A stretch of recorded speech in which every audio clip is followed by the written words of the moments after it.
नमस्कार मित्रांनो, ठरलं तर मागच्या 10 ऑक्टोबरच्या भागात असं पाहायला मिळणार आहे.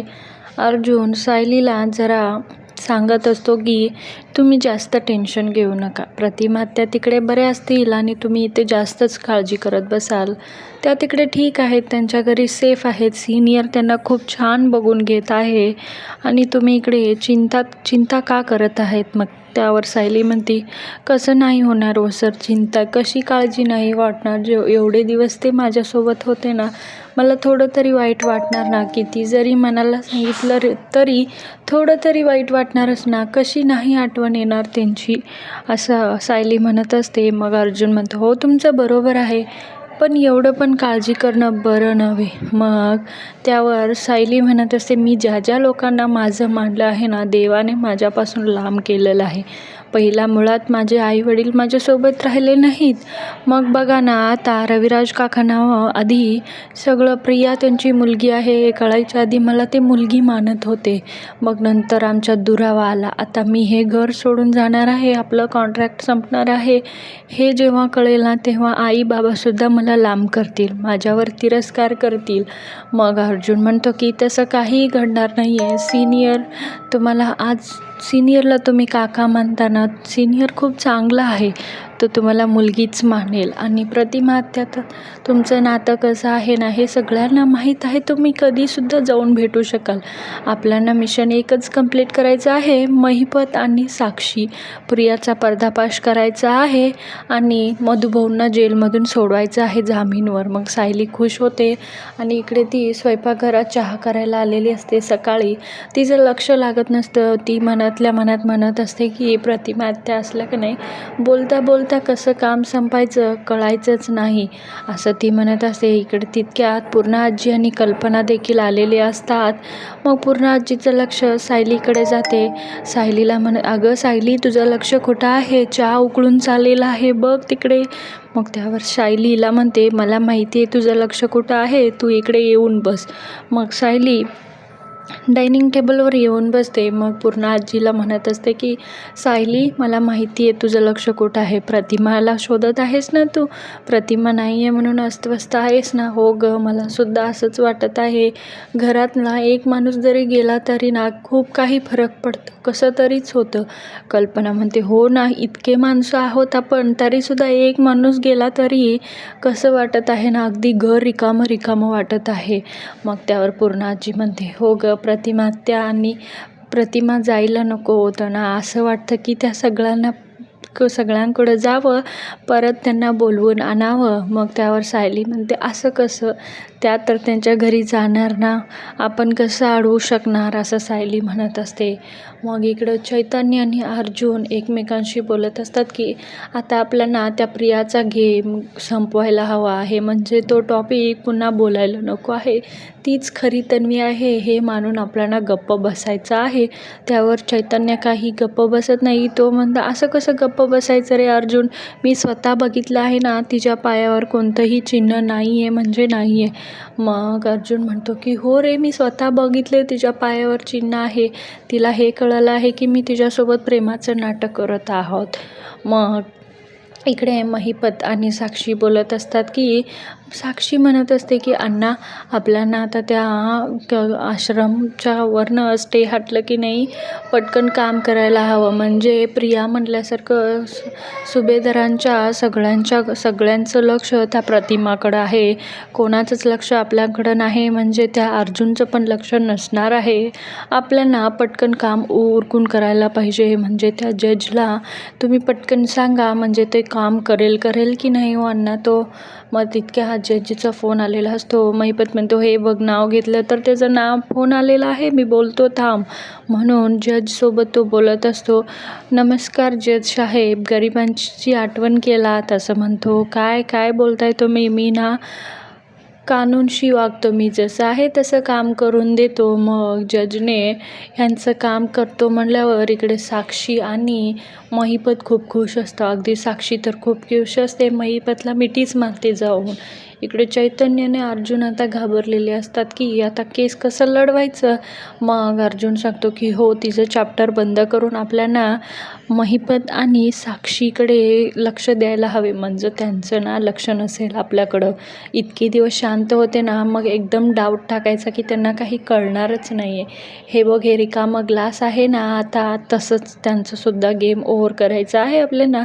विलासच्या मर्डरबद्दल त्या साक्षीकडे काहीतरी असेल पुरावा, हे आपल्याला मिळवायचं आहे. मग चैतन्य म्हणतो हो, दोघे मिळून मोठं प्लॅन करतात. आता महिपत आणि साक्षी सिक्रेला नोटीस पाठवण्याचा विचार केलेला असतात. नोटीस पण त्यांना कसं पाठवायचं आहे असं चैतन्य म्हणतो. मी सांगतो ना, आपण त्या दोघांना नोटीस पाठवायचं आणि त्या साक्षी सिक्रेला पकडायचं. मग आता इकडे सगळेजण प्रतिमा गेल्याने हळहळ करत असतात. कल्पना, पूर्णाजी, सायली.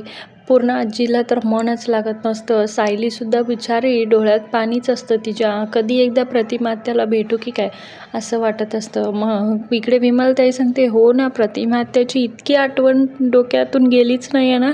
मगाशी पूर्णाजी प्रतिमा चहा प्यायला ये अशी हाक मारत होते.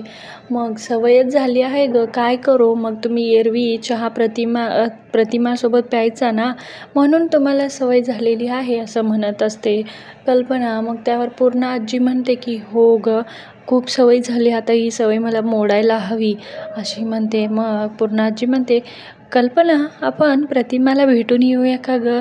मग प्रतिमा म्हणते हो हो, भेटून येऊया की. मग सायली म्हणते भेटून यायला कशाला, आपण इथे बसल्याच व्हिडिओ कॉल करूया ना. मग पूर्णाजी हो गं, मला लक्षातच आलं नाही, म्हणून ते खूप खुश होतात. इकडे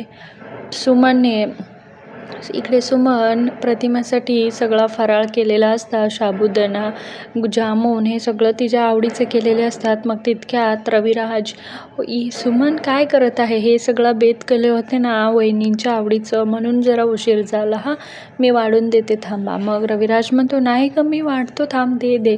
म्हणून रविराज स्वतः वाढून घेतात. मग तितक्यात सायली रविराजला फोन करून दिलेली असते व्हिडिओ कॉल, कारण त्यांना प्रतिमाशी बोलायचं असतं.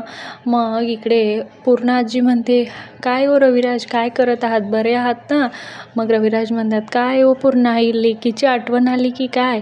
मग पूर्ण आजी म्हणते तिची आठवण कुठं गेली आहे हो, आठवण यायला, तिची तर आठवण कायम येत राहील आम्हाला. हो, आत्ता प्रतिमालाच मी फराळ घेऊन चाललेलो आहे, तिला तेच वाढत आहे. पूर्ण आजी म्हणते की हो, मी अगदी माझ्या मुलीचा हात बरोबर माणसाच्या हातात दिला आहे, हे मला कायम वाटत आलेलं आहे. इकडे प्रतिमा लहानपणीच्या तन्वीचे फोटो बघून अगदी मनापासून हसत असते की तिला खुश वाटत असतं त्या तन्वीचे फोटो बघून. इकडे मग ती विचार करत असते की तन्वी किती गोड आहे. तितक्यात रविराज पूर्ण आजीचा फोनसुद्धा आलेला असतो आणि फराळ देखील आणलेला असतो. मग रविराज म्हणतात प्रतिमा, हे घे फराळ, खाऊन घे, आणि तुझ्यासाठी भेटायला कोण आलेलं आहे बघ, म्हणून हातात मोबाईल देतात. मग तितक्यात पूर्ण आजी आणि कल्पना असतात. दोघे म्हणतात काय गं प्रतिमा, काय करत आहेस, तुला बघून खूप बरं वाटलं हां, असं म्हणते पूर्ण आजी. त्यावर प्रतिमा म्हणते हो, खूप छान आहे, मी तुम्हाला बघून पण खूप छान वाटलं. तितक्यात तिची नजर सायलीला हुडकत असते. मग हे सगळ्यांना कळतं, रविराजसुद्धा बघतात. इकडे सायलीला मात्र खूप वाईट वाटत असते, ती बिचारी डोळ्यात पाणी आलेलं असतं. मग प्रतिमा म्हणते मला माहिती आहे प्रतिमा, तुझी नजर कोणाला हुडकत आहे, सायलीला हुडकत आहे ना तुझ्या. तीसुद्धा खूप अस्वस्थ आहे तुला, तुझ्यासाठी ती खूप आठवण येत आहे तुझी. हे घे, बोल सायलीशी. म्हणून ती सायली प्रतिमाकडे सायलीच्या हातात मोबाईल देतात. मग सायली काय हो प्रतिमा आत्या, बरं आहात का नाही, मला तुमची खूप आठवण येत आहे, मी लवकरच तुम्हाला भेटायला येईन असं सायली रडत बोलत असते. तितक्यात ही प्रिया ऐकतच असते. मग तिला हे बघून राग येतो की ही सायली ना आता कुठे गेली तरी मध्ये कडमडणारच, इथंसुद्धा सोडत नाही आहे. मग तितक्यात तितक्यात प्रिया मोबाईल हिसकावून घेते प्रतिमाच्या हातातून. म्हणते अगं सायली, तू मध्ये मध्ये माझ्या आईला असं फोन करत राहिलीस तर ती कशी काय बरी राहणार गं, कशी काय जेवण खाणार तू, बंद कर. म्हणून बंद करते. मग रविराज तिच्याकडे रागानं बघतात, अशी काय केलीस गं, तिची काय चूक होती? ती बोलत होती ना. मग ती इकडे ही प्रिया म्हणते, ओ बाबा आता बघा ना, मी आहे ना आईची मुलगी, मला पण आईशी बोलायचं आहे. आता ती कुठल्या तरी मुलीवर इतकं जीव लावली आहे. आई मी आहे ना तिची मुलगी, मी पण माणूस आहे, मला पण काहीतरी वाटत आहे ना, मलासुद्धा आईशी बोलायचं आहे. जरा रविराज हळवे होतात, तिचं सगळं बोलणं ऐकून घेतात. मलासुद्धा माझ्या आईशी बोलायचं आहे. त्यावर प्रतिमा तिच्याकडे बघतच असते. ही मुलगी अशी का एकदा तशी बोलते, एकदा अशी बोलते, म्हणून तिच्याकडे बघतच असते. आता येणाऱ्या भागात असं पाहायला मिळणार आहे, सायलीसाठी कोर्टाची नोटीस आलेली असते. सायली अगदी घाबरून चक्कर येऊन पडलेली असते. मग तिला ते पाहवतच नाही की अर्जुन येऊन विचारतो काय झालं आहे. ती त्याच्याकडे हात करून दाखवते की मला माझं आश्रम आहे, माझं घर आहे, वाचवून द्या मला, असं ती अर्जुनकडे मागणी करत असते. मग अर्जुन काय झालं आहे असं सगळेजण विचारतात. अर्जुन सगळ्यांना सांगत असतो. आता येणाऱ्या भागात काय घडेल बघूया. त्यासाठी चॅनलला नक्की सबस्क्राईब करा.